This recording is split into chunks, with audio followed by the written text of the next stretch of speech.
കർത്താവായ യേശുക്രിസ്തുവിനെ രക്ഷിതാവായി സ്വീകരിച്ച ഓരോരുത്തരെയും വിളിക്കുന്ന പേരാണ് ദൈവത്തിന്റെ പുത്രന്മാർ എന്ന്. ഇങ്ങനെ ദൈവത്തിന്റെ പുത്രന്മാർ എന്ന പേരുകൊണ്ട് നമ്മിൽ പലരും ചില ഭവനങ്ങളിൽ കടന്നു പോകുമ്പോൾ, ചില വ്യക്തി ജീവിതങ്ങളോട് ഇടപെടുമ്പോൾ അവരുടെ ജീവിതത്തിനകത്തും ഭവനങ്ങൾക്കകത്തുമൊക്കെ വളരെ അസമാധാനം ഉണ്ടാക്കുന്നതായിട്ട് കാണുന്നുണ്ട്. എന്തിനേറെ പറയുന്നു, ചില വ്യക്തികളുടെ പേര് പോലും മറ്റൊരുവൻ അവന്റെ കുടുംബത്തിൽ പരാമർശിക്കുമ്പോൾ ആ കുടുംബത്തിന്റെ സ്വസ്ഥതയും സമാധാനവും സന്തോഷവും എല്ലാം തകർന്നു പോകുന്നതായിട്ട് കാണുവാനായി കഴിയുക. എന്താണ് വിശുദ്ധ വേദപുസ്തകം ഈ വിഷയത്തെ സംബന്ധിച്ച് പറയുന്നത്?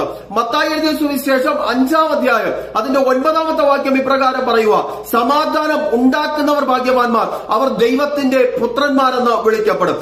ആരാണ് ദൈവത്തിന്റെ പുത്രന്മാരെന്ന് വിളിക്കപ്പെടുവാൻ യോഗ്യർ? അവർ സമാധാനം ഉണ്ടാക്കുന്നവരായിരിക്കും. നമ്മൾ കടന്നു പോകുന്ന ഇടത്ത് സമാധാനം നഷ്ടപ്പെടുന്നവരായിട്ടല്ല, അവരുടെ ജീവിതത്തിൽ, അവരുടെ കുടുംബത്തിനകത്ത് നമ്മൾ നിമിത്തം സമാധാനവും സന്തോഷവും ഉളവായി വരുവാൻ തക്കവണ്ണം ഇടയായി തീരണം. നമ്മൾ ആരിൽ വിശ്വസിച്ച രക്ഷിക്കപ്പെട്ട സ്നാനപ്പെട്ടേക്ക് വന്നത് കർത്താവായ യേശുക്രിസ്തുവിൽ വിശ്വസിച്ചിട്ട ആ യേശുക്രിസ്തു യോഹന്നാൻ എഴുതിയ സുവിശേഷം 14-ാം അധ്യായം അതിന്റെ 27-ാമത്തെ വാക്യത്തിൽ പറയുക: സമാധാനം ഞാൻ നിങ്ങൾക്ക് തന്നേച്ചു പോകുന്നു.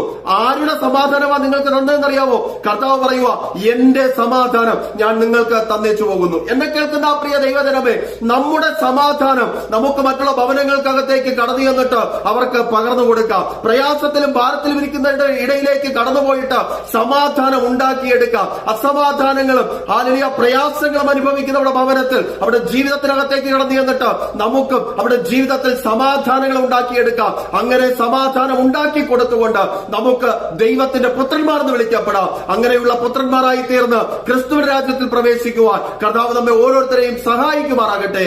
ആമേൻ.